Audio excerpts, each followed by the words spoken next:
GB News, the People's Channel, Britain's news channel. Join me every Sunday at 6 p.m. for Gloria Meets. In exclusive interviews, I'll be finding out who our politicians really are and what they really think. It's something that you would never want anyone to suffer. I didn't know what channels there were. I didn't think I'd be believed. I must have weighed about 7 stone and I'm 5'8". My instincts was to sort of cover this up. I mean, clearly that was a mistake. Join me every Sunday at 6 p.m. on GB News, the People's Channel, Britain's news channel. He's the king of breakfast TV, and he's back. Eamon Holmes, back on the TV with me this morning. Even remember my name. I know, it's been 4 months. You have holy water by your bed? Oh, yes. Already to bless. Yeah. Oh, Eamon. Oh. Why do you not believe anything I say? Eamon Holmes back on GB News Breakfast at 6 a.m. Join me, Patrick Christie's, Monday to Friday, 3 till 6. We tackle the day's news agenda like you've never seen before. It's high tempo, high octane, the most controversial topics and the best guests. You will not be able to take your eyes and ears off it. I'm not afraid to ask the questions that you really want answered. 3 till 6 p.m, Monday to Friday on GB News, the People's Channel, Britain's news channel. Hi, Andrew Pierce here. Join me every Friday lunchtime for a proper no-nonsense debrief of the week's events. With special guests in the studio and the GB News team on the ground, I'll be getting you up to date with news, some intelligent discussion and my own sharp take. The weekend starts here with me every Friday lunchtime on GB News, the People's Channel, Britain's news channel.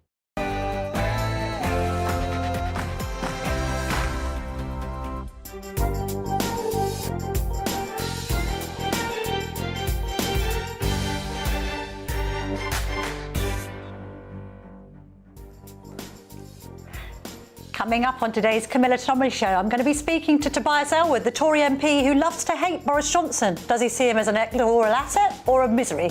We're also going to be speaking to former military chief Sir Simon Mayall about our defences. Do we have enough? And I'm going to be speaking to the former chairman of the Football Association, David Bernstein, about this newly revived plan for a Super League. But first, here's the news headlines with Ray Addison.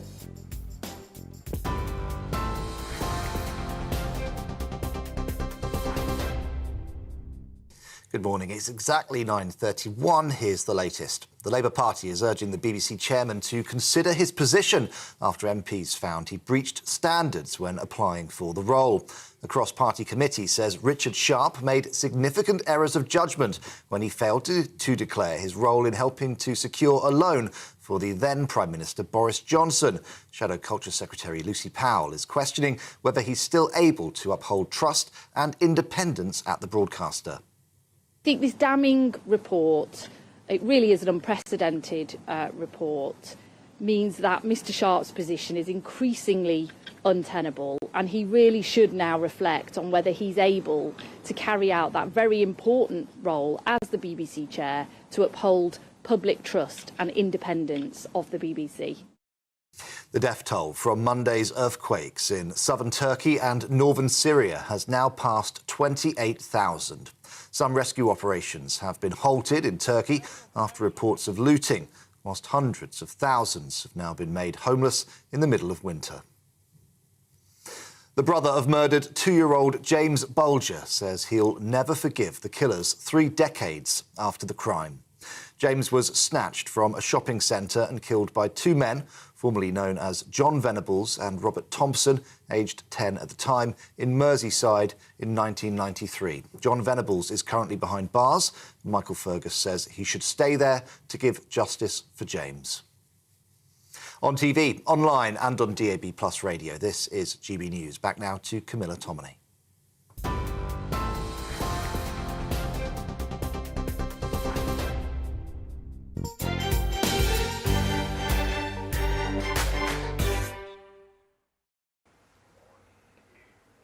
Well, good morning. Happy Sunday to you. Don't go anywhere. We couldn't have a more jam-packed show if we tried.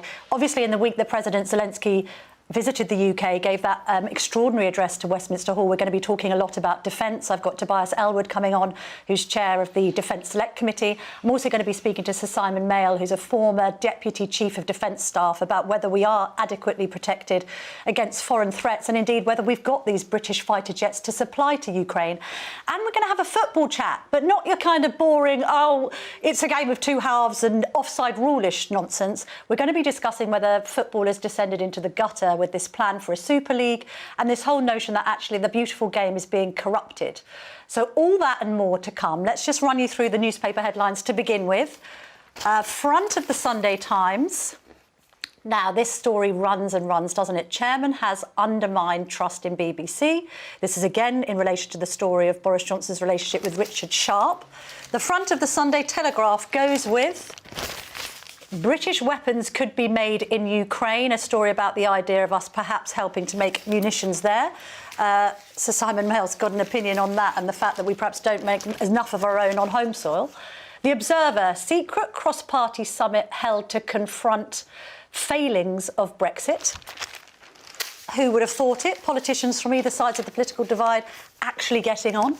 The Mail on Sunday, UK forces too small to combat Russians, says NATO. Again, we're going to touch on that with our defence chats. On the front of the Sunday Mirror, I did cheat on Vanessa again and again. This is Vanessa Feltz's now ex-boyfriend, Ben, giving an interview in the Mirror. Front of the Sunday Express, James Bulger, killer must die in prison, says brother. They've got a scoop with James Bulger's older brother, which I think we're going to get on in just a moment. And then this, of course, is another story that we keep on seeing on the front pages. Nicola, riddle of two men. The Sun on Sunday there saying that police need to investigate the sighting of two men. Now, I'm going to bring in my Crufts-winning news hound, if I may call you that, Martin Townsend. Which bit did I Well, win? I don't know what department you would be in, of course, but you are a news hound. At the end of the day, you were former editor of the Sunday Express, My Old Stable, and OK Magazine. So you know your news onions. What have you chosen for biggest story of the weekend? Well, there's several really big stories this weekend, but I think the whole, for me at the moment, the biggest story is still the disappearance, Nicola. Nicola Bulley, yeah. It's 2 weeks now. The partner went on Channel 5 and basically said he's 100% certain that his girlfriend isn't in this river. And there's a number of different detectives basically questioning the police's approach to this. Well, I think it's difficult to say that 100% that she's not in the river for a start off, because I think and the point's made actually this in one of the stories, I think the one that we have up on the screen there, that someone from the RNLI makes the point that, you know, you had these eddies and you had these kind of currents in rivers and you know, if she has fallen in, she could have been pushed all over the place and maybe out to sea. So, you know, I don't think it's as simple as just saying she's not in the river. I don't quite know how you can come to that conclusion. And I do think, actually, in the middle of all this, I think the police have been... Well, I think it's becoming very heated. I think that's one of the problems with it. I completely sympathise with the family about all the speculation on social media, which is not helpful. No, but some of it's just downright offensive. But it's something which was obviously going to happen because it's a bona fide mystery. It's beginning to remind me ever so slightly of the Corrie McKee disappearance, you know, the squaddy that fell into the bin and then into the... Yes, and that prompted similar speculation, all sorts of theories about... Only in the sense that, you know, and I dearly hope nothing like that's happened to Nikki. I will say that. I hope she's brought home safely. But the reason I say it is because the truth is often stranger than fiction. I think particularly when it comes to people disappearing. And that was a story where, as you say, there was endless speculation. There was idea that he'd run back to Scotland, that he'd had problems at the barracks with this, that and the other, and, you know, run into problems with other squaddies, etc. In the end, it was very, very straightforward and awful. He got drunk, fallen into a bin and been loaded into a refuse. The family are basically saying, look, you've looked to the river now, can we now extend the search to the fields around? Some of her friends have said that's where she used to typically walk the dog. Yes. Let's just send them our best love and best wishes. I mean, for the two daughters, it's just absolutely heartbreaking. It is awful. It is awful. To not know, it's the not knowing, isn't it? Yes, absolutely. But I think, you know, the important thing is that the family are going to try and keep this going. They've launched a campaign today for everyone to wear these yellow badges. They want to keep the momentum of the campaign keep it in the press going, and I think that's really important. And, you know, Godspeed, bring her back. Now, you've chosen as investigation of the weekend this very interesting story about the Tavistock. Now, tell me about this, because there'd been concerns about this clinic for some time. The whole thing was blown apart because I think there were a number of whistleblowers who said, look, they're giving these very strong hormone blockers to very young children who, you know, perhaps shouldn't be medicalised in this way. Yeah, this is an interesting story, this, because it's come off the back of the publication of a book which has been prompted by various clinicians coming forward from this unit which was at the Tavistock called the Gender Identity Development Service. Yes. And basically what some of these clinicians are saying is that children were given sort of one face-to-face interview with a clinician and then put onto puberty blockers, and they're talking about 1,000 children being put onto puberty blockers. After one appointment? Yes, and so basically what it's looking like is a kind of mass. This is why it's been compared to East Germany's doping of athletes. It's become this kind of mass sort of diagnosis and mass treatment of these children. And I think there's a huge irony here, a terrible irony here, in the sense that, you know, with transitioning, I mean, obviously it's the individual. That's what it's all about. It's the individual's right to live the gender that they want to live in. Yes. So, you know, that's what the whole point of transitioning. Here, people are sort of being herded into great groups with seemingly very little sort of clinical sort of observation or anything like that.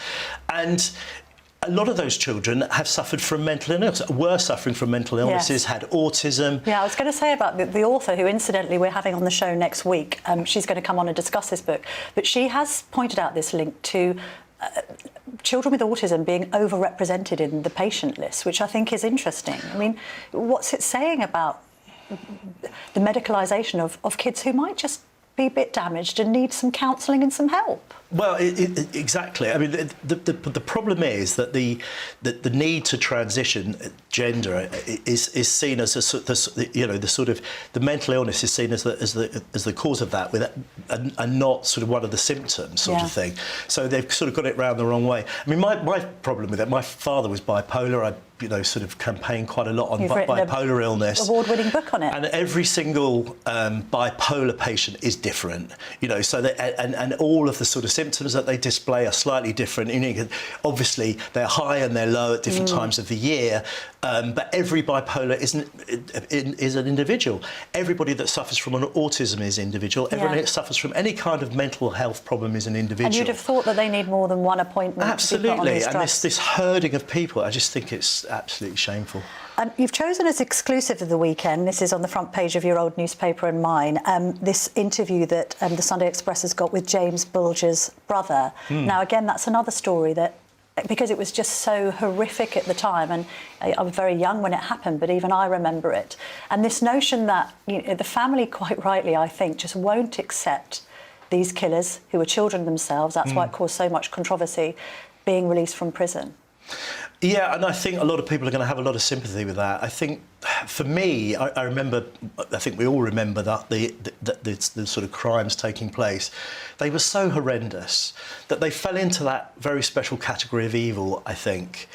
And I use the word special, you know, sort of because they're very unique and awful. Yeah. Where I just don't think it's possible to think about redemption. I just feel that, you know, if someone is capable of committing the terrible crimes that were committed against that 3-year-old child back in 1993. It's the footage, isn't it, of him being taken by the hand in that shopping centre in Bootle. But equally, it's the debate, and funnily enough, later on the generation gap, we're going to be talking about Shamima Begum, you know, and whether children can be liable.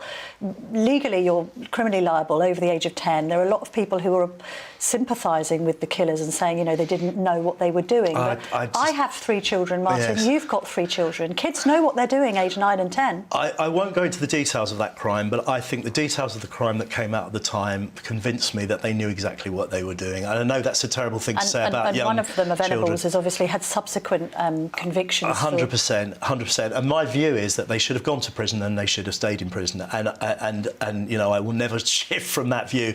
And I really feel for this brother. I think it's a terrific exclusive that the Sunday Express got today. They've had some great ones over the years. I know, they've got a new editor there who's doing well. Exactly, David Wooding, who's doing extremely well. And I think this is a fantastic story that he's got. And I really feel for the brother, because little James would have been 32, 33 now. The brother has never had the chance to know him. The boy was snatched away. And I just feel if you were that man, if you were that brother, you would think about that child every single day, and it's just terrible, actually. James's parents. Just briefly, Martin, unlikely story of the weekend. I mean, I say it's unlikely because it's this cross-party summit. So there seems to be some astonishment in the Observer that the likes of Michael Gove and David Lammy can get together and discuss Britain's post-Brexit future. I mean, is there anything wrong with that?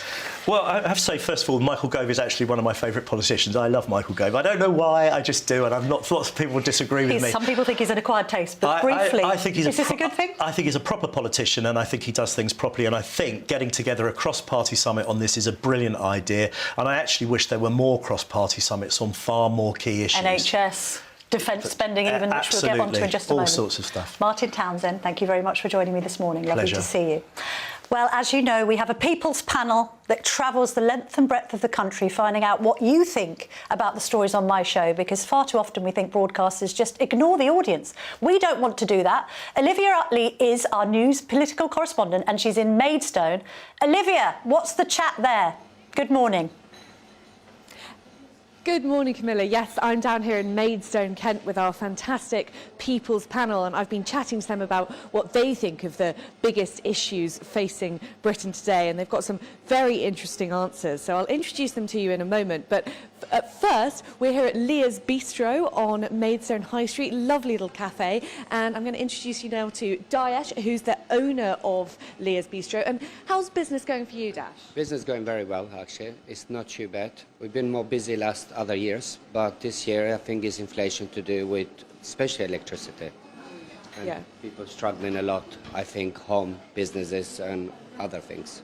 So are the rising bills a big problem for you? It is, especially electricity one, because just that I find it very, like, over 80% up from last year. Absolutely, and we know that's a problem facing businesses up and down the country, but it's great to hear that Leah's Bistro is doing so well. And thank you so much for having us here today. Thank you. And without further ado, this is our fantastic People's Panel of GB News viewers, and I'm going to introduce them to you now. This is Ben. Ben is a postman down in Sevenoaks, very nearby. And Ben, we were talking earlier, you are a floating voter. You voted Conservative before, but you've also voted Labour. Is there anything which could persuade you to vote Conservative this time round? Is there anything that Rishi Sunak could do over the coming months? If he actually starts to get the jobs done, then that may tempt me to go back. Just for clarity, I haven't voted Labour. I have voted for UKIP and the Brexit Party, but not Labour, not yet. I don't know what the future holds. But certainly, if either A, he starts to actually get jobs done, then I may consider going back, or if he were to resign and Lee Anderson was the leader. Thank you very much. Yes, Lee Anderson is a popular guest on GB News, actually, so it's nice to hear that. We also talked a bit earlier, of course, Brexit is in a bit of trouble at the moment. There's this interesting meeting that's been going on between Michael Gove and David Lammy talking about the failings of Brexit. How do you feel that Brexit's going? And do you think Rishi Sunak could be doing more to grasp the opportunities that leaving the EU has? 100%. He needs to start getting the jobs actually done, again, without risking repeating myself. He's got the golden ticket, he's got the winning numbers, he's just not using it. And maybe that says about him that he's just not capable of doing the job enough, which is, again, if you don't have the right man in charge or women in charge of your business, you're not going to go anywhere. He needs to start really taking... He needs to start getting the jobs done, and I just don't see him doing it. And it is a bit of a... Yes, it's not a perfect start, I admit, but what isn't? You know, when people start a new job or whatever, it doesn't work out well, but you can make it better if you put your mind to it. Well, absolutely. Thank you very much. That's a pretty stark message for the Prime Minister there. And Raquel, what do you think is the biggest issue facing the Prime Minister? I think here in Maidstone and in Kent generally, we're very conscious of the lack of control on our borders. And I think up and down the country, people are absolutely apoplectic that we haven't actually got control. We've got people coming in that we've no idea who they are, and it's a national security risk. Well, absolutely. Thank you so much, Raquel, and we know many people feel the same. Raz, we're going to come to you a little bit later in the show because we've got to go back to Camilla now, but hold on, thank you so much. For now, back to Camilla in the studio. This is our People's Panel in Maidstone. Thank you very much for that, Olivia. Yes, Rav, we'll come back to you in just a minute. I love that ringing endorsement for Lee Anderson. He seems to be the Tory of the moment. However, we've got another Tory of the moment coming up. Don't forget, if you want to apply for the People's Panel on a future show, go to gbnews.uk/panel. Now, from one Tory to another, Tobias Ellwood joins me now. Tobias, I hope you can hear me. Chairman of the Defence Select Committee, former soldier, all-round hero, if I may say that, Tobias. Now, we've had in the week President Zelensky coming here and saying that he wants British fighter jets. We've got Rishi Sunak saying, well, we can train some Ukrainian fighter pilots here, but he's prevaricating over providing this aircraft. Who's right, Zelensky or Rishi Sunak? Well, it was a powerful performance, wasn't it, by President Zelensky? I mean, huge gravitas there, really exhibiting the wartime leader characteristics that he's come to be recognised for. But his message was actually to say, stay the course. This war is not over. You've given us tanks. That was a painful debate in its own right. But tanks alone is not going to be able to win the battle. Tanks need top cover. So in calling for aircraft, what he was actually saying, not just to Britain, but to the West, was we need further help. We've got a Russian continuation of the war likely to take place in the spring with Putin's offensive. I need that top cover to be able to provide us. That means if you're going to request planes such as this, we need to get Ukrainian cadets into the Western flight schools, but also think about that air power. He stated, yes, I need these fast jets. It's good to see that Russia's Air Force is not able to dominate the skies and all. That's because of the air defenses that we've given already. But it takes about 4 or 5 years to train a fast jet pilot. It may be other ways that we can assist. And this is where Rishi Sunak was right to look at all options. The A-10 Thunderbolt, for example, a powerful aircraft that was used in Afghanistan, that could be used. You could use drone aircraft as well to provide that top cover. Even the Super Tucano as well can fire all the weapon systems just about. Air to air, air to ground, that any fast jet pilot can fire. So these are the things I think we need to start considering. But it sounds to me, and this is a rare situation for you to be in, Tobias, that you're actually siding with Boris Johnson here because he's calling for this air cover, you're calling for it. Why is Rishi Sunak prevaricating? Well, interesting that you sort of spin it that way. I wish Boris Johnson would have sent more equipment earlier on. He did his best, and Britain has done well, in fact, pushing the envelope of what the West was willing to send. I mean, the bigger picture here is that we've been spooked by Putin. He's taken advantage of our timidity, how risk-averse we've become. We need to rekindle that Cold War statecraft. This isn't just about Ukraine, make it very, very clear. This is about Russia taking on the West, redesigning Eastern Europe. If the war hadn't happened, inflation in the UK would be 4%. 4%, not 11% where it is now. How different the negotiations would be with the public sector, on pay reviews, if that was the case. It's in our interest to resolve this. It's in our interest to close this down in 2023. But Putin doesn't want that. He wants to drag this out into the long game so he can then win. And there's also, I'm afraid, shines a very unhelpful light onto our own defence posture because our army is too small. Well, let's get onto that in just a minute. Our air force is too small. Let's get onto that in just a minute. You did mention there, you did clash in the past with Mr. Johnson about, land defences versus cyber. Let's just hear your exchange, which I think we can play out now. The old concepts of fighting big tank battles on the European landmass, which I think is what you're driving at, are over, and there are other better things that we should be investing in the FCAS, in the Future Combat Air System, in cyber. This is how warfare of the future is going to be fought in our advanced early warning systems, and that is where we need to be. I think that the investments that we are making, you can't hold ground with cyber. In new technology.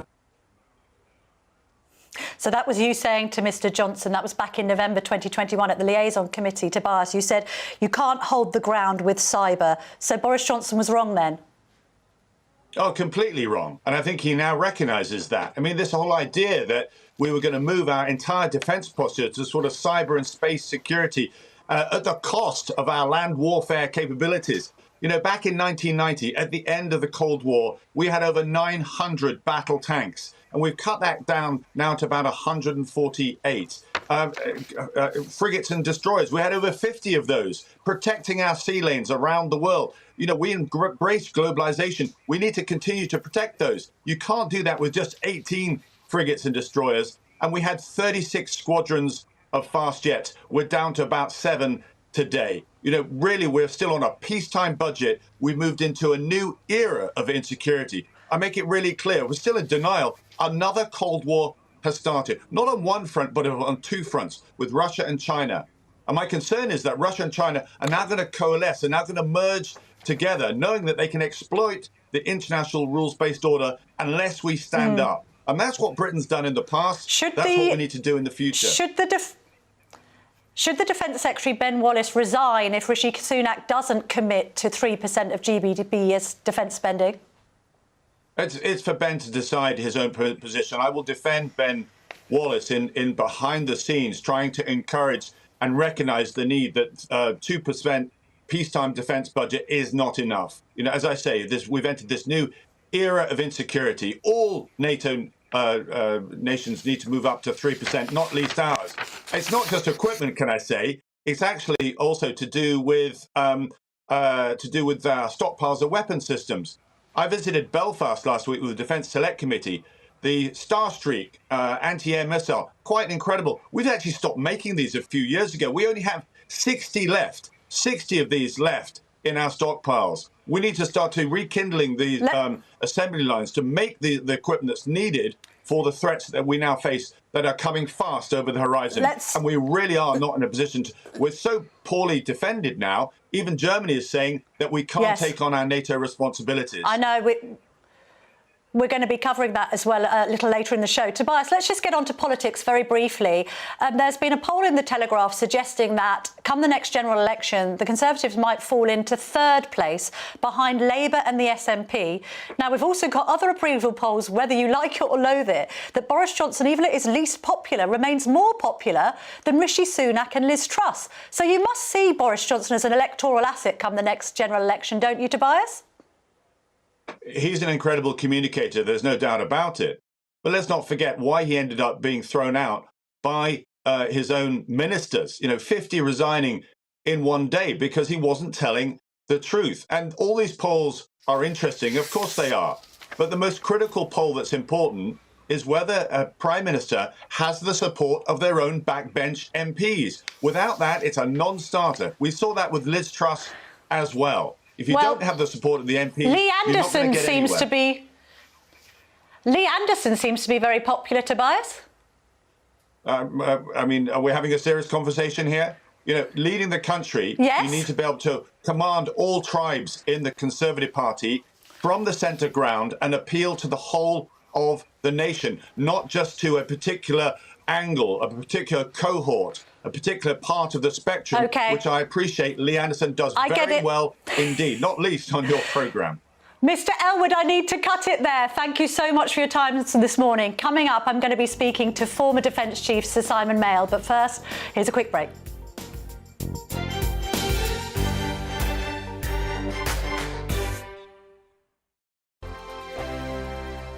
First and foremost, I am a GB News fan, and I was before I was working here. Just love the fact that we're asking the questions that a lot of establishment media won't ask. With a bit of a twist, we not only want to inform you, but we want to keep you entertained. It's worth the drive because you get in and the team's all ready and waiting, they're itching to go, and it's a proper little family. GB News is the people's channel. It's the audience that makes the programme sing. We're giving our viewers and our listeners a voice. I see the thousands of your letters, tweets, emails, you name it, coming in. Britain is broken. How on earth did we get into this mess? But more importantly, how do we get out of it? The establishment had their chance. Now we're here to represent you. It's time for something different. It's time for GB News. I'm very patriotic. I believe in Britain. Our best days lie ahead. Britain's watching. Britain's watching. Join us here on GB News. The People's Channel. Britain's news channel. I'm Andrew Doyle. Join me at 7 o'clock every Sunday night for Free Speech Nation, the show where I tackle the week's biggest stories in politics and current affairs with the help of my 2 comedian panellists and a variety of special guests. Free Speech Nation, Sunday nights from 7 on GB News, the People's Channel, Britain's news channel. Here on GB News Live, we'll be keeping you in the picture, finding out what's happening across the country and finding out why it matters to you. We'll have the facts fast with our team of reporters and specialist correspondents. Wherever it's happening, we'll be there from 12 noon on TV, radio and online. GB News, the People's Channel, Britain's news channel. I'm Michael Portillo. Join me on GB News on a Sunday morning for topical discussion, debate, arts and culture, and sometimes even ethical dilemmas. I don't always agree with you, Michael. Michael Portillo, Sundays on GB News, the People's Channel, Britain's news channel.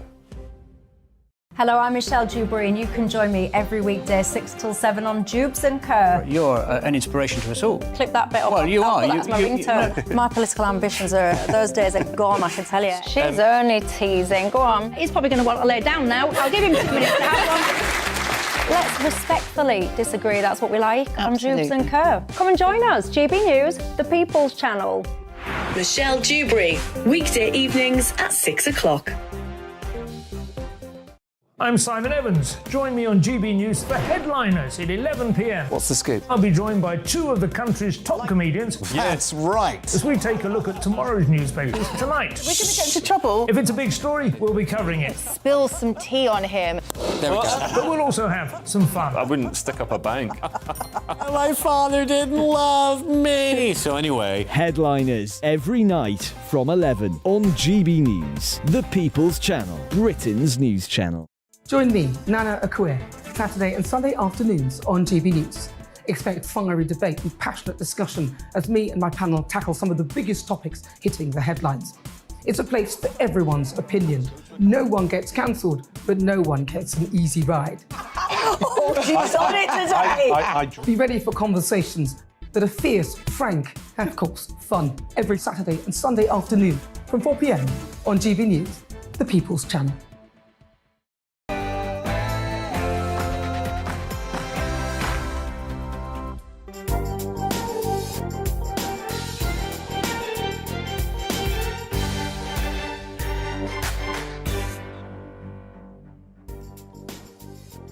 Welcome back. Now, I've got plenty more to come on the show. Stay tuned. I'm going to be speaking to former military chief Sir Simon Mayall about whether we are adequately defensive against foreign threats.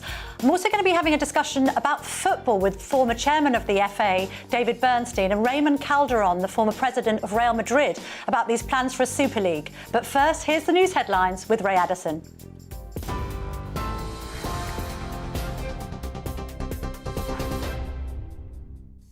Coming up to 1 minute past 10, I'm Ray Addison in the GB newsroom. The Labour Party is urging the BBC chairman to consider his position after MPs found that he breached standards when applying for the role.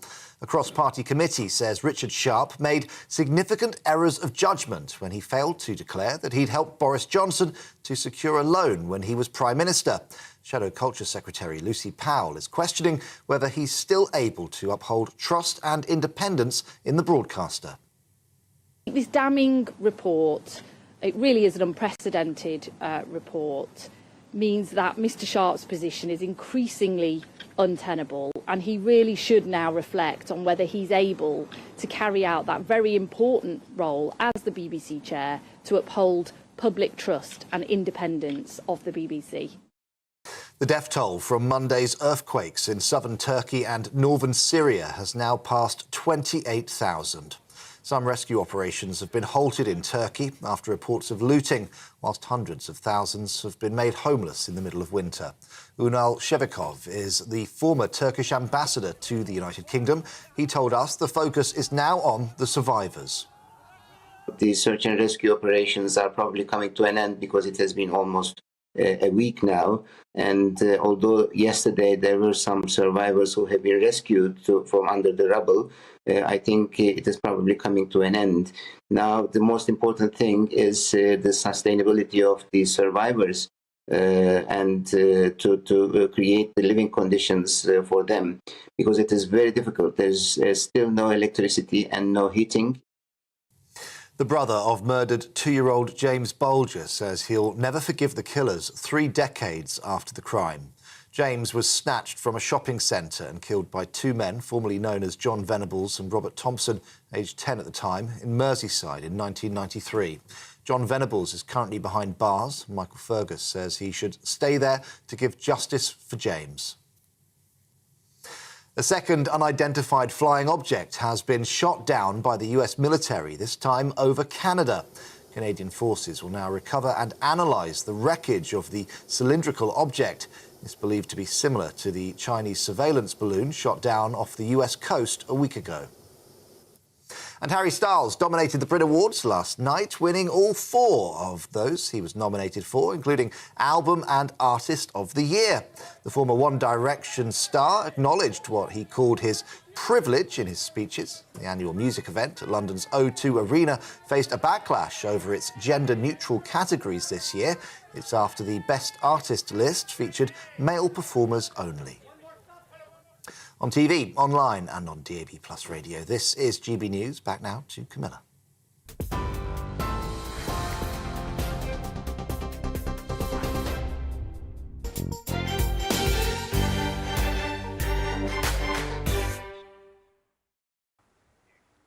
Well, welcome back to the Camilla Tominey Show. A little later, we're going to be speaking to these football chiefs. It's going to be really interesting because David Bernstein is also former chairman of the Football Association, used to be the chairman of Manchester City. And then we've got Raymond Calderon, who used to be president of Real Madrid, and both of them against this Super League idea. So we'll be chatting to them in general about whether the beautiful game is being corrupted by too much money. But here's a very interesting one. Earlier, I spoke to Sir Simon Mayall, who's the former Deputy Chief of the Defence Staff. He's an author, he's a soldier, he's written a fascinating book called Soldier in the Sand, and he gave a really interesting perspective on some of the reports that we've seen in today's newspapers, including one on the front of the Mail on Sunday, which basically indicates that the British hasn't got the military capability to take over from the Germans when it comes to leading a military task force. This is what he had to say. Well, it's a very disappointing headline, but it's not surprising. You'll remember, Camilla, just recently, a source said that our American friends, who we have always judged ourselves as peer, the peer exemplar by, said that you're no longer a first-tier army. I joined an army of 165,000, 1,000 tanks, etc. And I'm not saying quantity is everything by any means. Technology moves on, but I think for those in the army. Those in defence, those who care about the army, who care about defence, will be very disappointed to read a headline like that. Let's have a look at some of the statistics. When you say, 160,000, now we have troops that have been cut significantly. The number of tanks has gone from 227. That's going to be cut further by 79 to come down to 148. In 1990, we had 1,200. The Royal Navy's fleet is more than half the size it was in the 1980s. The RAF has got half the number of active aircraft that it had in 2006. This will make people think, are we even in a position to be supplying these British fighter jets to Ukraine, as President Zelensky requested in Westminster Hall on Wednesday? Well, it's a cumulative effect of almost back from the fall of the Soviet Union, the Berlin Wall coming down. The successive governments have taken a peace dividend. They're not the only ones. The French have done it, although they've spent money, I think, better than we have. The Germans have certainly done it, which is why part of the problem we have in going around the world, demonstrating our intent and our expertise. British Armed Forces, Army, Navy, Air Force, Marines, are all full of highly capable men and women. There are some very good capabilities, but, quantity does have a quality of its own. And we've continually taken risk against this. And an organisation has breadth, but it also has depth in terms of ammunition, stocks and spares, supplies, etc. And those have all we've taken at risk. And at the end of the day, any British government should be very embarrassed that there is a headline of, we look at ourselves as a lead member of NATO, embarrassed that we appear to not be able to take up our position on a rotation from the Germans, who we're often very critical about in terms of their commitment to defence spending. What do you put this down to, though? A degree of complacency since the Gulf War? This idea, well, actually, we don't need to defend ourselves on land anymore. Let's move our capability more in a cyber direction? Yes, well, I mean, even Boris Johnson, it's often quoted, he sits there saying, I think you'll find, that the days of tanks sweeping across, Central Europe are long over now. And, all of us sort of said, yes, we get cyber. There are a range of threats we need to, protect against: intelligence, Chinese balloons, you name it. Yes. Cyber are really important, an awful lot in the technological sphere. But at a certain level, you just find you can't do a rotation, you can't do a scale that makes your allies assume that you are the first port of call, which for the Americans was always the British. And also within that, you then begin to have recruitment problems because people don't want to join an organisation that looks like it's shrinking. Got retention problems because the very best think, well, I'm no longer in part of an organisation that looks like it's got a healthy future. And so you get into a downward spiral. And somewhere along the line, if we really are serious about Britain's place in the world, and I feel very passionately about that, and we've got huge responsibilities, great influence, and we leverage off our military prowess, as I say, in all sorts of other regions. We need to do a regain. It does go back to the economy. I know there are priorities. We also read today that the inflationary effect on our defences has been enormous. There's now talk of a £10 billion deal needed to try and up some of the capabilities that we already have.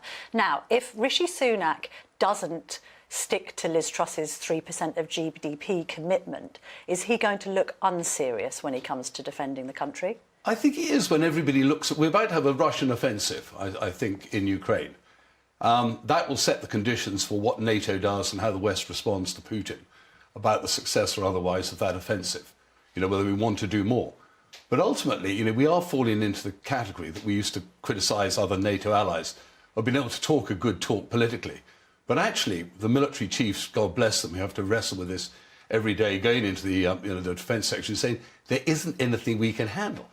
And we've given away a hell of a lot, quite rightly.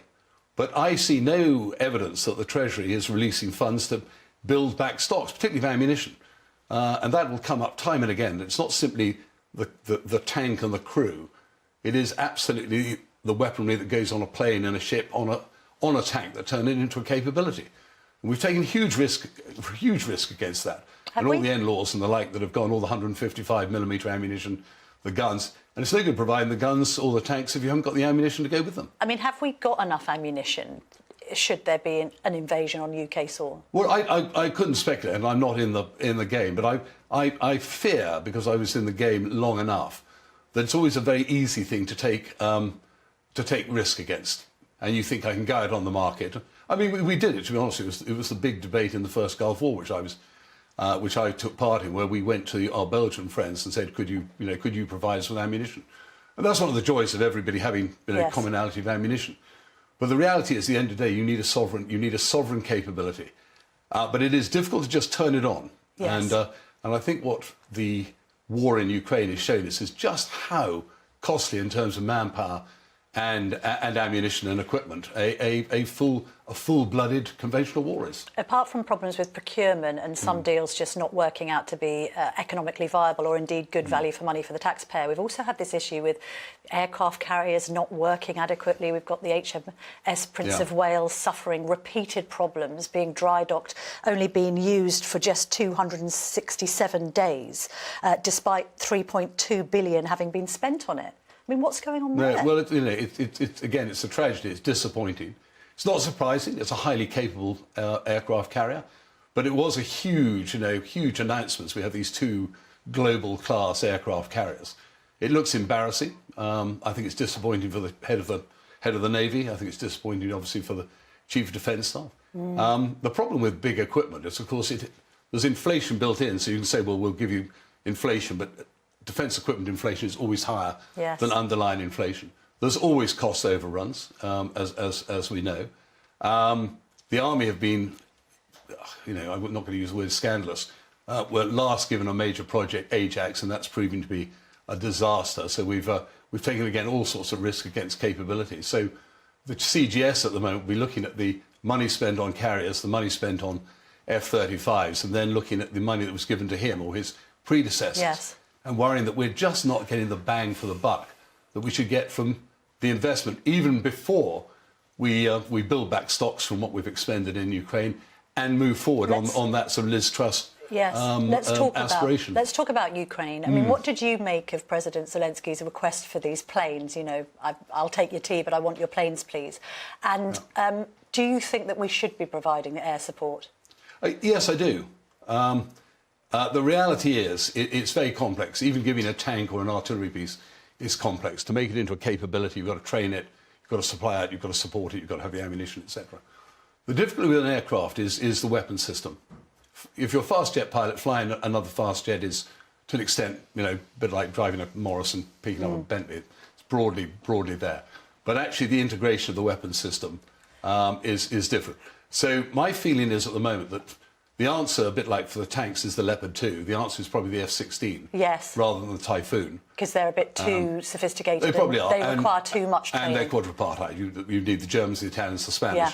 That'd be a good demonstration of NATO intent. It takes a while to train pilots on these aircraft, surely. And as I say, I think, as we were saying earlier on, Camilla, I think the context of the debate will be set by what happens with the Russian offensive, which we're assuming Putin is building up for. And we, as again you well know, next week is the first anniversary of that. You know, they're crossing the border to try and do that coup de main and kill Zelensky and overthrow the government in Kyiv. Briefly, Sir Simon, how do you see this ending?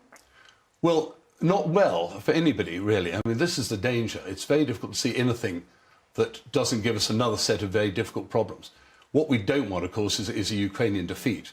But it is very difficult if the Russians are determined to continue to sacrifice reputation, blood, treasure, how we're going to throw them out of the Donbass, Donetsk and Luhansk. Unless, of course, we do find that the Russian army will refuse to fight. And if the Ukrainians can continue to take the fight, absorb a Russian offensive, break the back of the Russian army, well, history is littered with political change in Russia as a result of military defeat on the battlefield.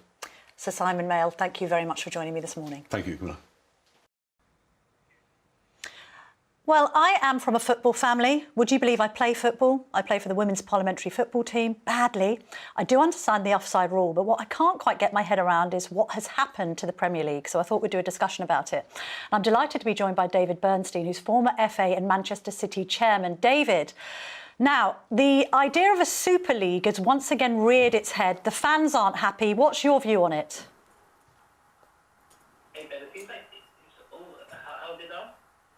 Can you hear me, David? Still nothing. David, can you hear me? I think we might be having some difficulty. I think we might have some difficulty getting David. We'll get David back. Thankfully, we've got another guest to talk about football with, and that's Raymond Calderon, who's former president of Real Madrid. Raymond, can you hear me? Yeah. Is there time to do that? Raymond, can you hear me? Yeah, I can. Oh. I can. Loud Hello, and clear. Raymond. Thank goodness. Good man. Some technology is actually working this morning. Now, Raymond, the idea for the Super League has now reared its ugly head again. I know you were highly critical of this idea when it first came around. What's your reaction? Because this is, of course, being led by some people at your former club, Real Madrid. Yeah, well, I was critic about that because clearly it was a botched project at the time. That's why it lasted only 48 hours and all the clubs decided to back out from that project. I hope this is not the same wine in a different bottle now, but I don't think anyone can give an opinion because the main details are unknown and haven't been disclosed yet. Apparently, they say that they've changed the system, that the new one is based on meritocracy, transparency, and competitiveness. But we already have that. We have the Champions League, in my opinion, is doing that in the right way. I'm not against the improvement of anything in life, and of course, football is not an exception. So if this is coming to improve the system, welcome. But there is another problem, is UEFA not accepting that, and the leagues, the domestic competitions too. So a problem ahead. I don't know why it's happening that. The president of my club is a very clever and successful man that has been proven that in many ways. But I suppose that he's doing that in good faith. I think that is improving it. But just joking about that, I've told him and anyone that I don't know why we are leading a competition that we win nearly every year. should be others, the ones to try to change it. It doesn't make any sense, Raymond. But are you of the view that, you know, money is having this adverse effect on football? The fans seem to be the last thought, an afterthought. The fans don't want this Super League. So why, I mean, if there isn't a financial imperative, what's the motivation for it all? Well, I suppose the motivation is money, and the one who is controlling it. The leaders of the new project want to control it, and now it's controlled by UEFA.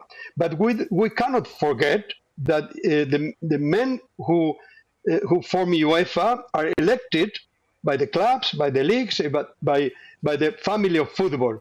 So what they are trying to do, I suppose, is to change, to substitute UEFA by these new people that organizing the competition. But as I said, we don't know really anything. They've said 10 points, but no disclosing how all those matches will be played and which groups will be formed and by who. They said 60 to 80 clubs. That would mean nearly 14 matches every season, plus the matches played by the players in the national teams, plus the matches played in the domestic competition. So a lot of matches. It's true that it's coming more money, but as you said, I don't think anything must be about money. You need to think about small clubs. They've been struggling because of the pandemic. So let's see what happens. Although, Raymond, people might say, well, you brought Cristiano Ronaldo into Real Madrid. That was a massive money deal. So maybe you're part of the problem, to be harsh to you. Well, no, not really. He proved to be worth that money. He got everything with us, and he personally did too. Many personal awards and collective awards. So I think at that time was 94 million euros. Look at what has happened afterwards. Some clubs have paid 200, and now 90 million is worth any player. So for us, it was a perfect signing. And what do you think of his move to this Saudi Arabian club, Al Nassr, then? Do you think that was a good way to end his career? Well, I wouldn't like him playing 2 or 3 more years in top leagues. I think he's still fit, in good shape. He's been a player that is taking care of himself very well for all his career. But I suppose he thought that this is a good option. So I wish him the best, as to all the players that have been playing with us. So, Raymond, final question. Is he the greatest of all time, or is Lionel Messi? I think both different players, but I like both. I think we've been lucky, the people who love football, we've been lucky that having those players playing at the same time in a different team. So it's been for them and for the club they've been playing for, it's been fantastic. So amazing players, and let's hope that many like them can come afterwards. Yes, indeed. Thank you very much for that. That's Raymond Calderon, former president of Real Madrid. Now, I believe we've got David Bernstein back. Fingers and toes are crossed here, the former chairman of the FA and Manchester City. David, can you hear me? Yes, we're back in business. Good morning, Camilla. Good morning. Lovely to see you. Now, what do you make of these revived plans for a Super League? Well, Camilla, I think it's part of a larger issue. I think we've got 2 or 3 big matters that arise at this moment in time. There's the Super League, there's the Manchester City issue, and there's this government white paper that's due to be published, I think, next week or the week after. And they all have a connection. And I think the connection is the incredible success of the Premier League. Now, the Premier League if that was a business outside football, it could destroy its opposition. But in football, you have a wider family of clubs in this country, of clubs across Europe. And I believe that the success of the Premier League is distorting and putting huge pressure on the rest of football, which is giving rise to these possible lines of development. Let's just have a quick chat about Manchester City. You were former chairman there. I appreciate you might be limited in what you can say. Over 100 apparent breaches. What should happen? Relegation? Be docked points? Be fined? What's the solution here? You can't expect me to comment on the accusations. I mean, I don't know what the outcome will be, and it's absolutely wrong to prejudge it. But I think what I can say is that the underlying reason, I believe, for the problem, if there is a problem, is financial fair play. And the fact that clubs that come into a lot of wealth, such as Manchester City did and Newcastle United are now doing, because of financial fair play, find it very difficult to challenge the establishment very, very quickly. They're constrained by the regulations. And I would like to see for clubs that are properly financed with sizable backing, and Newcastle now is a very good example, I would like to see a different type of financial control, but not the present financial fair play, because I think it's anti-competitive and makes it very difficult for aspiring clubs to challenge the establishment.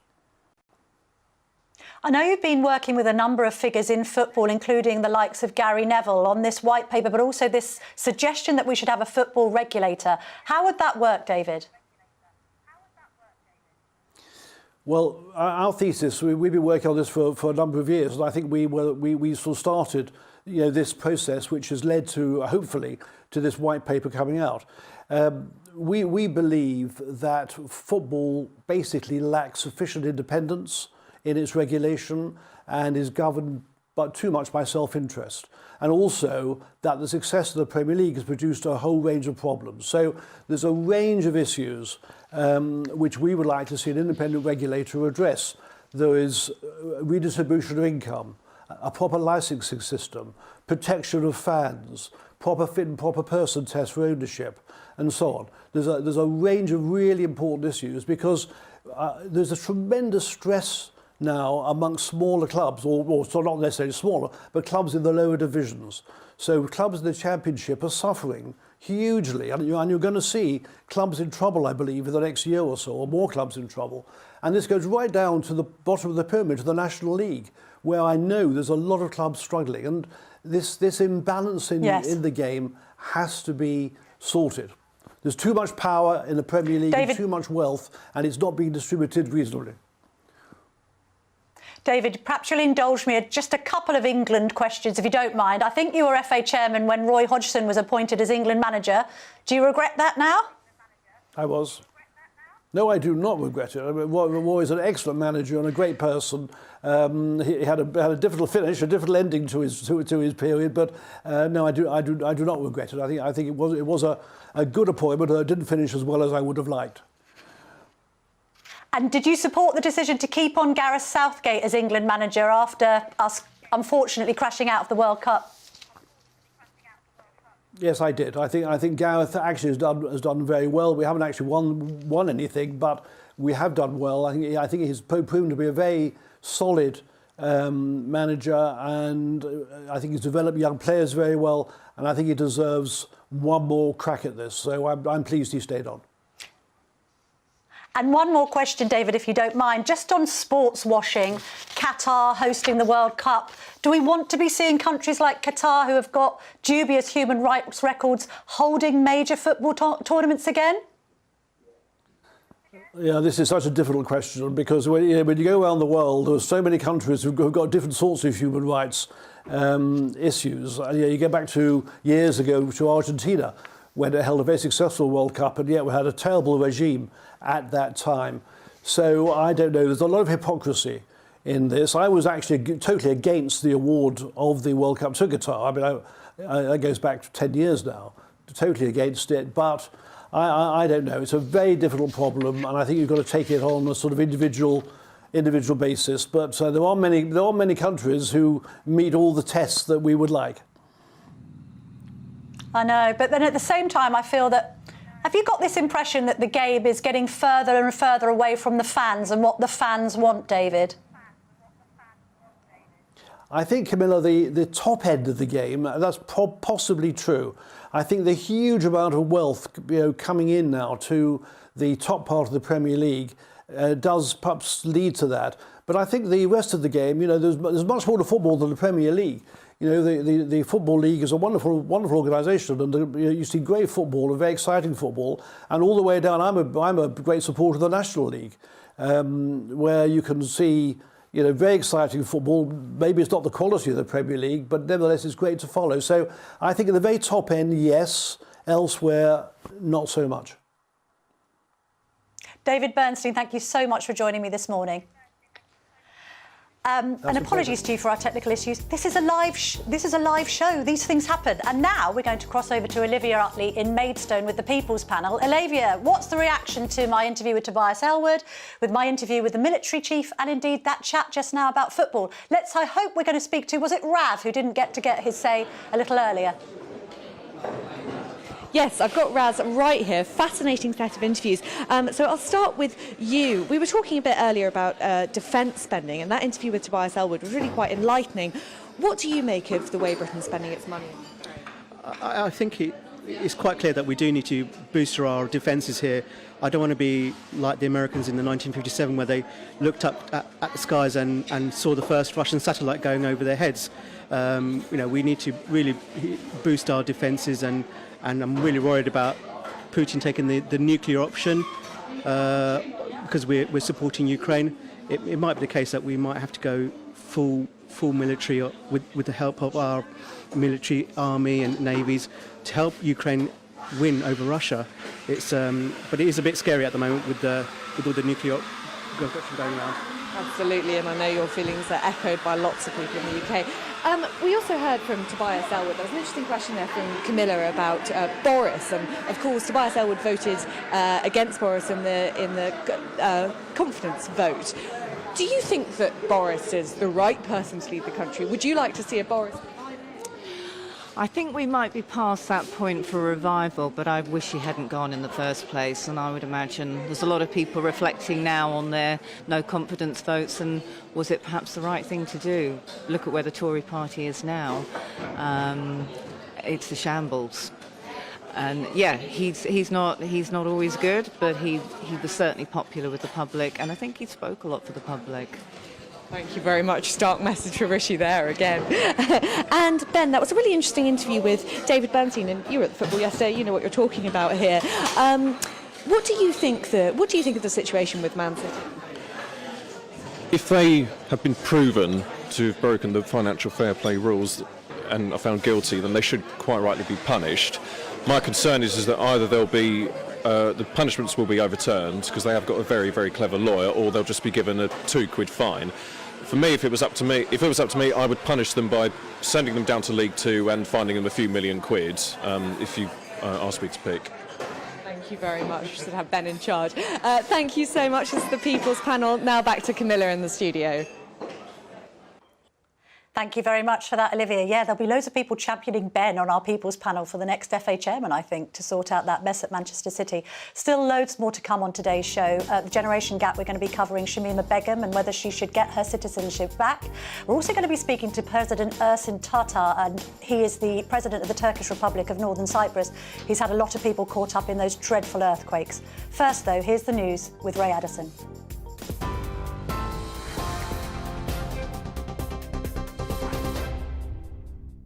Thanks, Camilla. It's 10:31. Here's the latest. The Labour Party is urging the BBC chairman to consider his position after MPs found that he'd breached standards when applying for the role. The cross-party committee says Richard Sharp made significant errors of judgment when he failed to declare that he'd helped Boris Johnson to secure a loan when he was Prime Minister. Shadow Culture Secretary Lucy Powell is questioning whether he's still able to uphold trust and independence at the broadcaster. This damning report, it really is an unprecedented report, means that Mr Sharp's position is increasingly untenable, and he really should now reflect on whether he's able to carry out that very important role as the BBC chair to uphold public trust and independence of the BBC. Death toll from Monday's earthquakes in southern Turkey and northern Syria has now passed 28,000. Some rescue operations have been halted in Turkey after reports of looting, whilst hundreds of thousands have been made homeless in the middle of winter.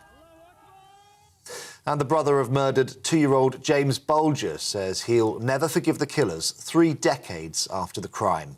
James was snatched from a shopping centre and killed by 2 men, formerly known as John Venables and Robert Thompson. They were aged 10 at the time, in Merseyside in 1993. John Venables is currently behind bars, and Michael Fergus says he should stay there to give justice for James. On TV, online and on DAB+ radio, this is GB News. Back to Camilla in just a moment.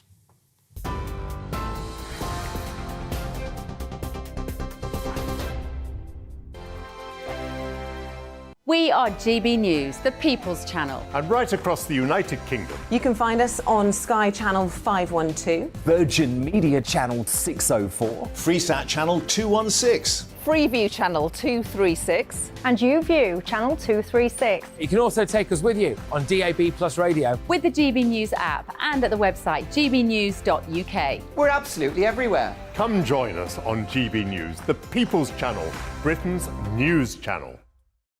Join me every Sunday at 6 p.m. for Gloria Meets. In exclusive interviews, I'll be finding out who our politicians really are and what they really think. It's something that you would never want anyone to suffer. I didn't know what channels there were. I didn't think I'd be believed. I must have weighed about 7 stone and I'm 5'8". My instincts was to sort of cover this up. I mean, clearly that was a mistake. Join me every Sunday at 6 p.m. on GB News, the People's Channel, Britain's news channel. Monday to Thursday on GB News, it's Bev Turner Today from 10 a.m. We're going to be here for you, our GB News family, to keep you up to date, but also make you smile. There's a guy who went from puberty to adultery. And I can't wait to bring a few of my own opinions. I have no time for cultural totalitarianism. We'll engage in passionate, but always polite debate, with your thoughts and opinions at the centre of it all. Only on GB News, the People's Channel, Britain's news channel. Hello, I'm Michelle Dewberry, and you can join me every weekday 6 till 7 on Jubes and Kerr. You're an inspiration to us all. Clip that bit up. Well, you are. That's my ringtone. My political ambitions those days are gone, I can tell you. She's only teasing. Go on. He's probably going to want to lay down now. I'll give him 2 minutes to have one. Let's respectfully disagree. That's what we like. Absolutely. On Jubes and Kerr. Come and join us. GB News, the People's Channel. Michelle Dewberry, weekday evenings at 6 o'clock.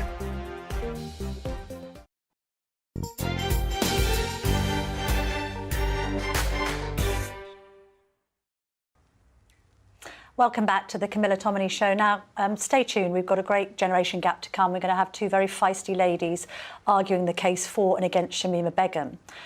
Before that, now you'll have been watching, like me, the news on the TV and indeed in the newspapers about the devastating effects of this earthquake. There's a number of miracle stories this morning, but of course the overriding theme is one of devastation and death. Earlier, I spoke to the President of the Turkish Republic of Northern Cyprus, Ersin Tatar. Now, I appreciate that that republic is not recognised. There is a dispute over that land border, and in fact, the fact that they have set up there has been a story of a great deal of geopolitical divide over the years. However, that particular area of Northern Cyprus has been badly affected by these earthquakes. They've had a number of people directly involved, including children involved in a volleyball team. So I felt it was appropriate to speak to the president there to find out, because he does have such close links to President Erdogan as well, the Turkish president, what has happened and about the rescue effort and everything else. So let's just hear what he had to tell me earlier. Mr. President, thank you so much for joining me this morning. Obviously, in the UK, we are seeing these devastating images of the aftermath of the earthquakes. Can you tell me how your own community in the Turkish Republic of Northern Cyprus has been affected by this tragedy? In fact, we are saying these are bad days, worst days that my community is going through, because we have lost 35 people in the earthquake in Adıyaman, 25 of them young children playing for a volleyball team. because we have got isolations and embargoes on our community. We cannot participate in international events. Very inhumane and very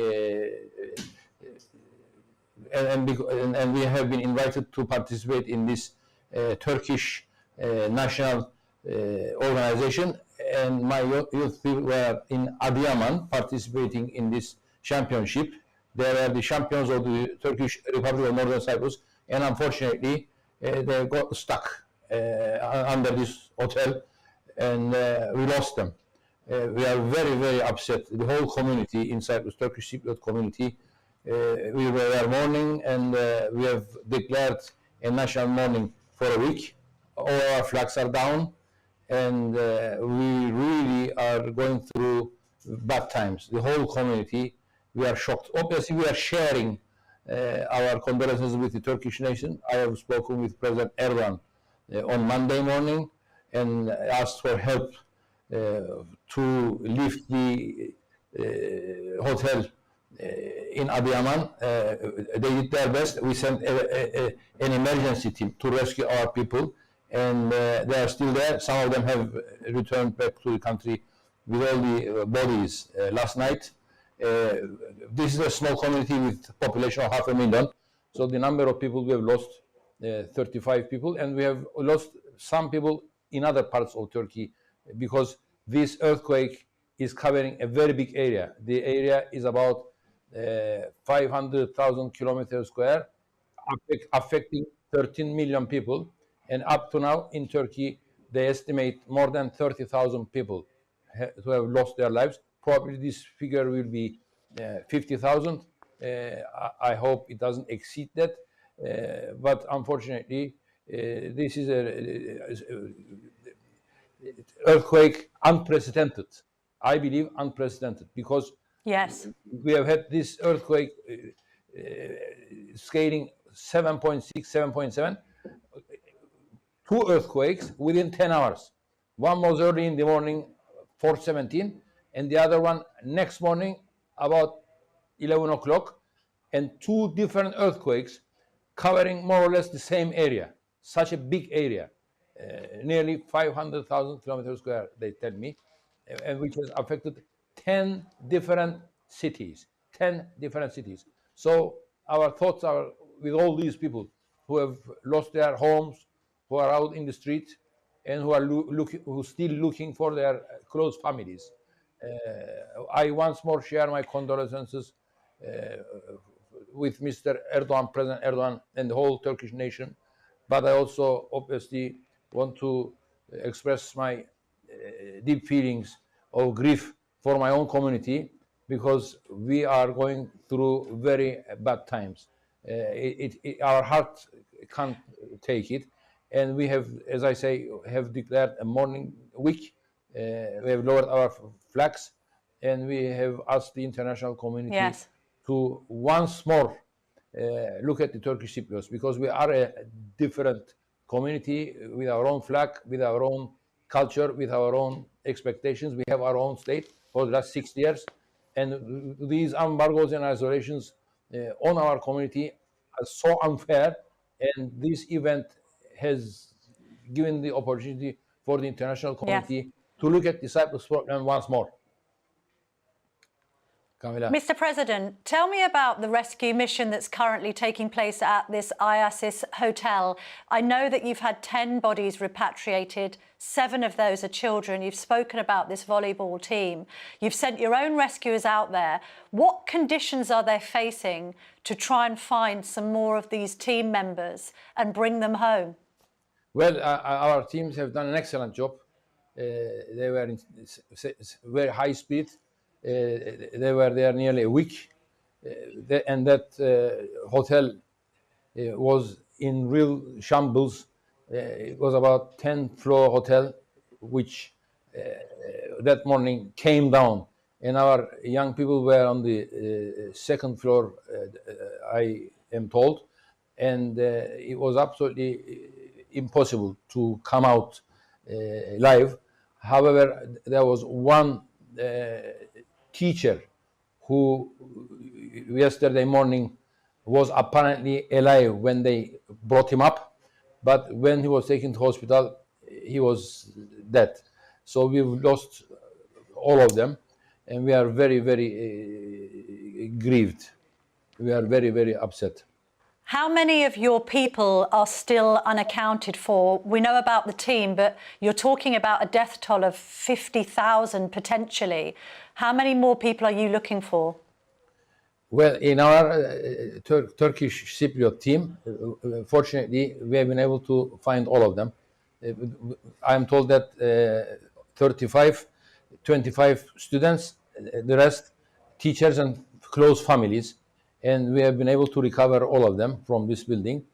But there are other bodies in the building, and our rescue teams from Cyprus are continuing to recover the other bodies belonging to other people.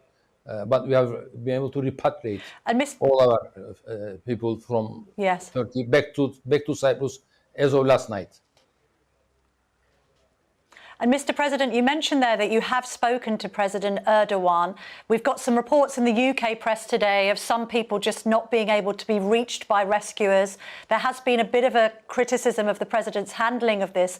What's your impression of what the Turkish president is doing to try and find bodies, repatriate and actually still find survivors? Again, in the press this morning, there are some miracle stories, particularly of one child having been found, 5 days on. There are a lot of rescue teams from the international community, and obviously Turkey is a country very experienced in earthquakes. There have been a lot of earthquakes in the recent past. However, this is a very big earthquake.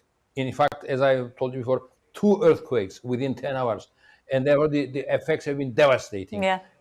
Turkey is doing within her capacity and potential with rescue teams all over the place. We have 10 different cities and the villages around these big cities. So a lot of effort is being, obviously, a lot of effort going in. However, to reach everywhere is absolutely impossible. Therefore, we have to wait. But those people who have managed to survive, obviously, unless you find them, after maybe 140 hours, they tell me, my experts, after 140 hours, it's very difficult for people to survive. Therefore, they have done their best to rescue as many people as possible. But this is a terrible earthquake with devastating effects. And people have come back from the area last night. They have been telling me that it's absolutely unbelievable. What we have there is absolutely unbelievable. Therefore, we from Cyprus, our whole heart is with Turkey. We are praying for all those people who have been affected, who have lost their lives, who are obviously now in hospital, and the international community likewise. I think we all have to pray for them. Yes, we are praying for them over here in the UK. Thank you so much for joining me this morning, Mr. President. Thank you very much, Melissa. Thank you, Camilla.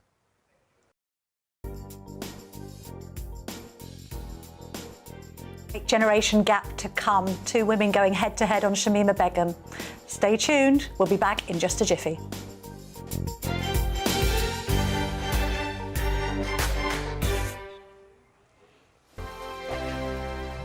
First and foremost, I am a GB News fan, and I was before I was working here. Just love the fact that we're asking the questions that a lot of establishment media won't ask. With a bit of a twist, we not only want to inform you, but we want to keep you entertained. It's worth the drive because you get in and the team's all ready and waiting, they're itching to go, and it's a proper little family. GB News is the people's channel. It's the audience that makes the programme sing. We're giving our viewers and our listeners a voice. I see the thousands of your letters, tweets, emails, you name it, coming in. Britain is broken.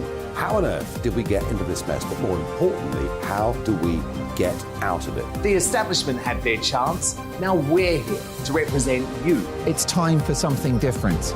It's time for GB News. I'm very patriotic. I believe in Britain. Our best days lie ahead. Britain's watching. Britain's watching. Join us here on GB News. The people's channel. Britain's news channel. We are GB News, right across the nation. You can get us on television, on radio, on digital. We're absolutely everywhere. Amazing! You see, amazing! You remind me of me in the European Parliament. But here's the most important bit. We are not part of the mainstream establishment. We think and speak just like you do. We are the People's Channel. Magnificent. That's really, really thoughtful. Come and join us on GB News, the People's News Channel. Monday to Thursday, 9 p.m. till 11 p.m. Join me, Dan Wootton. I'll bring you the sharpest takes and hottest debates. Do you not believe in prison? I don't believe in prison. I'm completely stunned. I guarantee you there'll be no spin, no bias, no censorship. I actually was personally quite offended by it. And no reason to go to bed. So I guess they've always been quite woke. That's Dan Wootton tonight on TV, radio and online. Monday to Thursday from 9 p.m. till 11 p.m. on GB News. The People's Channel, Britain's news channel.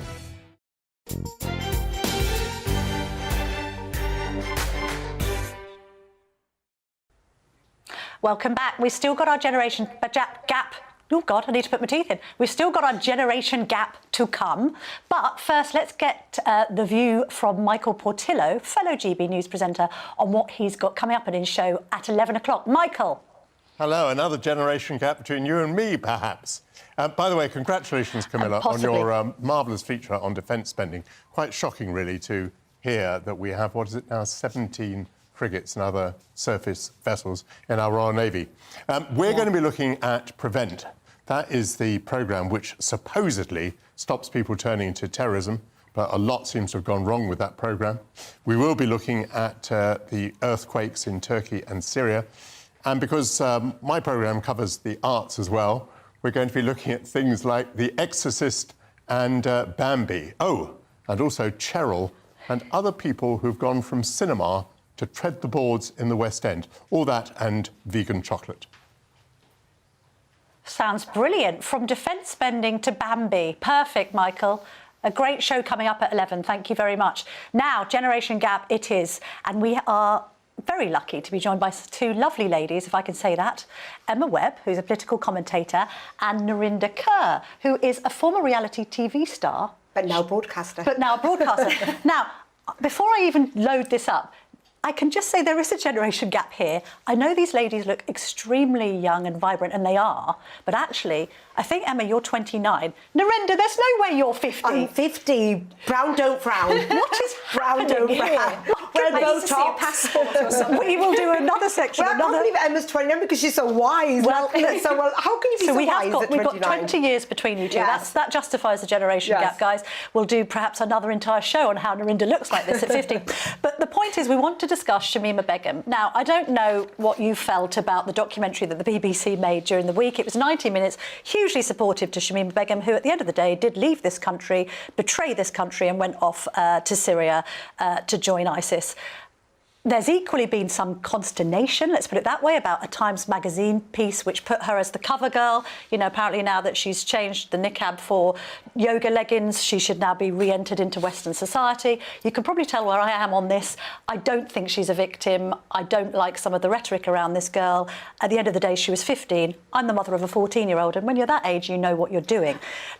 Narinder, you want to kick it off? Oh, yeah. Well, I'm a mother. I've got a 15-year-old daughter, and they are impressionable. And actually, I think the BBC documentary did a massive service in shedding fantastic new light on things that actually we didn't know before. Metropolitan Police knew that she was vulnerable and actually sent out letters that she was a vulnerable child who was at risk of being radicalised a month earlier, and they didn't let the parents know, they didn't let the airports know. How did a 15-year-old girl in this country, a teenage girl, get to Syria? How?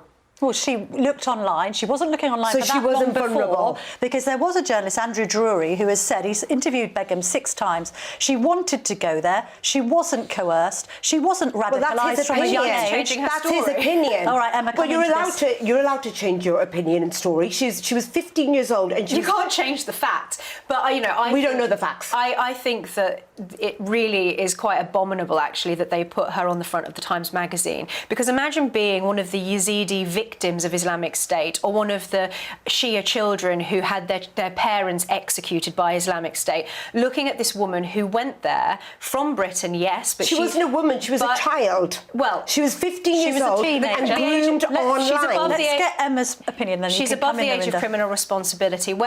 Regardless of whether someone's impressionable, unfortunately, actions do have consequences, and the primary responsibility of the British people when it comes to whether or not she should return here is to the safety of the people who are here. As far as I'm concerned, she's a traitor. She betrayed our country by going to join Islamic State. But what I think is most concerning, and I think the reason why so many people have been, to put it lightly, disgruntled by this, is because the way that she is being presented is as if she was herself a lamb to the slaughter, as if she is this kind of victim. That she's being presented in such a way, both by the BBC and by the Times, as someone that the British public should feel sorry for. Yeah. And However, it's also earlier, let's bring Narinda in. However, years earlier, she was also demonised by that very same press as being this ISIS bride, this jihadist. This, she wasn't demonised. She was a groomed child online, and I think this begs the bigger question: as parents in this country, why did a British-born national get groomed and radicalised online and manage to get to Syria? You can't escape that. Now her citizenship has been revoked. That sets a dangerous precedent. Narinda, she did describe the Manchester Arena bombing as retaliation. And that was a terrible thing to say. Children died in that. She said it in a camp after giving birth 48 hours. Where is the redemption here? She's a 15-year-old child when she got radicalised. If she was a Why man, are we not be saying this? Britain should be taking responsibility. The government have set a dangerous precedent in revoking her citizenship. It's so bad they've done that. She deserves a fair trial. She needs to be back in this country, not sat in a camp for the rest of her life for a mistake she made. Can we try? You said there's a problem with evidence. There is a problem with evidence. I mean, it was a long time ago that she went. She went as a kind of A student. This wasn't a girl who was sort of 13 years old. She was being groomed online. But she was a bright girl, right? She would have. I mean, don't you think as a mother, look, 13-year-olds, they know their own minds. 15-year-olds, exactly, they know their own minds. But you've got to look at so many different aspects here. And the fact is, this country cannot, if we send terrorists back to their country, foreign-born terrorists, why aren't we taking ours back? She's our problem to take back and deserves a fair trial. It's the rule of law. Well, firstly, there's no way we will be talking about her in these terms if she was a male fighter who'd chosen to go out. If she was a white girl, actually, we wouldn't be talking like this. And that's not true, because we stripped Jack Letts of his citizenship and he was a white there was also Canadian a white girl that was old and she was allowed back in. You'll just let me make a point, because I think that, firstly, fundamentally, we wouldn't be referring to her in this victimhood narrative if she was a man.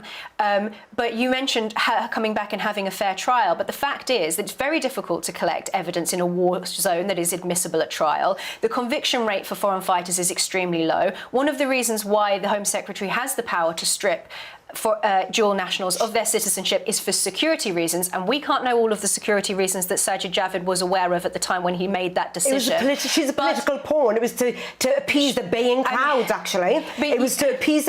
A government should not have that much power. It's a huge amount of power to say, I'm South Asian, my parents are born in India, therefore what crime perpetrates that actually, Narinda, you will be sent back to India because you did A, B, or C. That means I have no right. The idea that it's racist is demonstrably untrue. Do you not effectively renounce your citizenship if you go and side with the enemy? As an adult, yes, but not as a child. She was a child, and she was married within 10 days of 15 years old. So basically, you could say she was a child. She was sex trafficked as a child and married within 10 days and lost 3 children. But according to other journalists, sorry, I will refer to Drury, because let's face it, he's interviewed this woman. He's a journalist. Yeah, he's not a judge.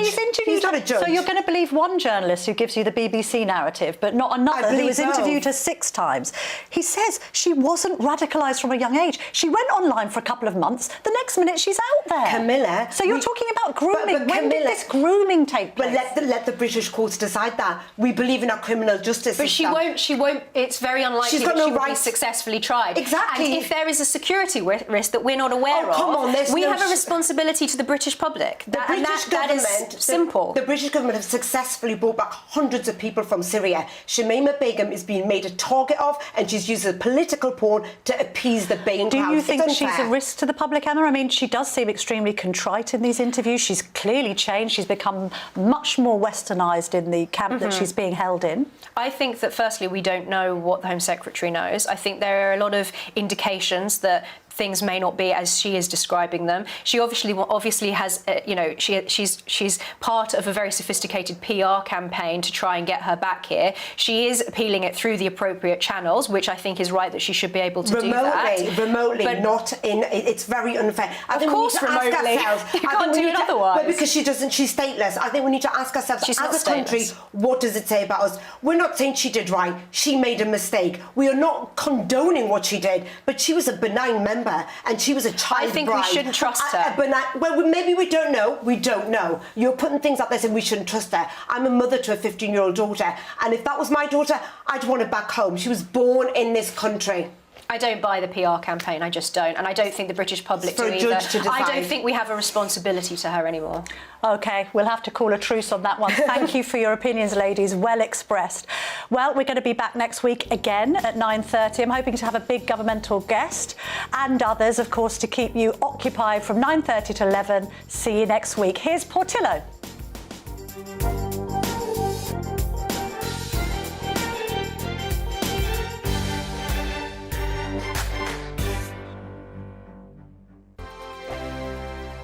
Here on GB News Live, we'll be keeping you in the picture, finding out what's happening across the country and finding out why it matters to you. We'll have the facts fast with our team of reporters and specialist correspondents. Wherever it's happening, we'll be there from 12 noon on TV, radio and online. GB News, the People's Channel, Britain's news channel. I'm Andrew Doyle. Join me at 7 o'clock every Sunday night for Free Speech Nation, the show where I tackle the week's biggest stories in politics and current affairs with the help of my 2 comedian panellists and a variety of special guests. Free Speech Nation, Sunday nights from 7 on GB News, the People's Channel, Britain's news channel. I'm Michael Portillo. Join me on GB News on a Sunday morning for topical discussion, debate, arts and culture, and sometimes even ethical dilemmas. I don't always agree with you, Michael. Michael Portillo, Sundays on GB News, the People's Channel, Britain's news channel. Join me, Nana Akue, Saturday and Sunday afternoons on GB News. Expect fiery debate and passionate discussion as me and my panel tackle some of the biggest topics hitting the headlines. It's a place for everyone's opinion. No one gets cancelled, but no one gets an easy ride. Oh, she's on it today! Be ready for conversations that are fierce, frank, and of course, fun. Every Saturday and Sunday afternoon from 4 p.m. on GB News, the People's Channel. We are GB News, and we'd like to say thank you to each and every one of you for bringing us your conversations, for helping our great nation find its voice. We are here for you on radio,